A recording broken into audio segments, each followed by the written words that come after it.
It seems like Na'Vi just aren't themselves lately. They went from the grand finals at the FACEIT Major to bombing out of the group stage at ESL ONE New York. But even more surprising, they lost 2 best-of-3 series versus Gambit. Na'Vi, the second best team in the world, lost convincingly to a regional rival that's ranked 20th. After that, there might be troubles for the CIS squad as they head into Epicenter this week. So let's take a look at their biggest problems from New York and how Na'Vi might fix them and climb back to the top. Before we jump into the games, we should note that Na'Vi only had 3 days between the FACEIT Major and ESL ONE New York. That's 3 days to process their loss, travel from London to New York, and try and prep for the event. With such a short time span, plus the fact that Na'Vi are infamous for being slow starters at events, their 2-1 loss to Gambit could almost be considered a fluke. Flame even talked about it in his post-game interview. We had a team talk after the game versus Gambit. We discussed that we need to just relax. It's only the first game. We always losing it. Nothing bad happened. But even if we ignore the match 1 results, Na'Vi's second best-of-3 loss versus Gambit still showed major problems in their T-side approach. Na'Vi fought their way to number 2 in the world by using aggressive mid-round focused T-sides that hinge on team chemistry in post-plants and executes, especially on maps like Nuke and Inferno. But in this second best-of-3, we saw Na'Vi lean on their individual players, not their team play and macro structure. And to be fair, sometimes it worked. In round 13 in the decider match versus Gambit on Nuke, we saw Zeus with a hero AK and the rest of the team forcing pistols around it. Electronic tries to dive into vents early but gets punished by Mir. Na'Vi push secret quick and make contact with Hobbit, where Simple hits a nasty opening 1v. As Na'Vi push forward, Simple finds another huge entry onto a Dren, who rotated into vents. Flamey then hears Dozia drop into Dark, punishing him with a great headshot. Then, he peeks around the smoke to find another 1-tap onto Mo. Simple then closes the round with yet another 1-tap onto Mir from behind.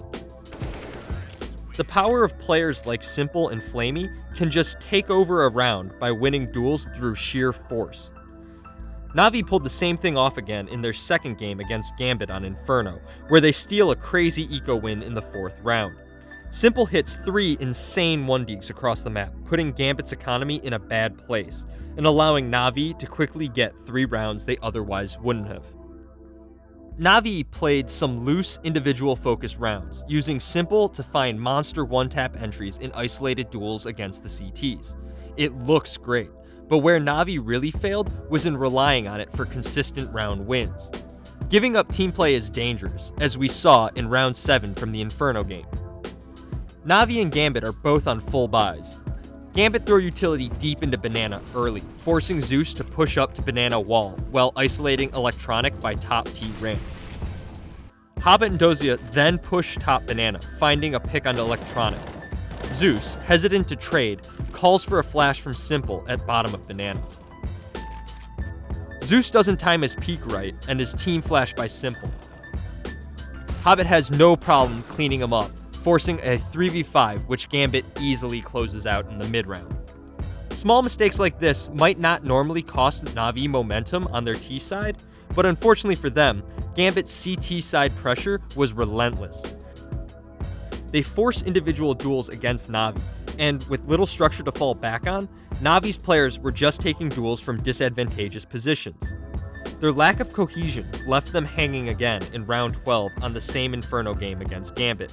Here, Dozia and Hobbit throw heavy utility towards Banana early, trying to get map pressure. Na'Vi mollies barrels, but Hobbit pushes into the molly to find an early trade onto Zeus, leaving Dozia as the anchor. As the round plays out, Edward tries to peek out a boiler for information, while the rest of his team sets up in Banana. This would have been a solid plan had Zeus stayed alive, but since Na'Vi is already down a man, Edward ends up giving a Dren an easy frag, putting Na'Vi in a 3v4 scenario. With no map control besides Banana, Na'Vi hits the B site. Dozia finds the first frag onto Flamey, but is quickly traded out. Now Na'Vi has control of B's site, and is in a decent spot to hold off the retake. But then Electronic peeks down Banana and gets taken out by a Dren, leaving Simple in an impossible 1v3. But then again, we're talking about Simple. He starts by hitting a nice flick onto a Dren jumping at Banana Wall. He's smoked off by Gambit as they get into the site. Simple pushes into the smoke and hits an insane shot onto Mir, then turns onto Mo, somehow closing the round with no vision of the last two frags. So yes, Na'Vi won the round, but only because of Simple's literal superhuman play. It's the team's structural issues that put him in that spot, and they can't keep counting on just one player doing the impossible round after round. At the end of the day, even with superstar showings from Simple and big maps from Flamey and Edward, Na'Vi could only win one map in 2 best-of-3 series against Gambit. The rounds they did win relied too much on individual skill in loose plays, and not enough on the cohesive mid-round plays that made Na'Vi a top team. Na'Vi's return to their structure and team play will be the most important objective for them in their break between events. But, with Liquid and FaZe both having time off as well, we might need some heroic performances to close out series on big stages. Blitz has a new Fortnite channel with tips and tricks to help you crush mobiles and maybe even win.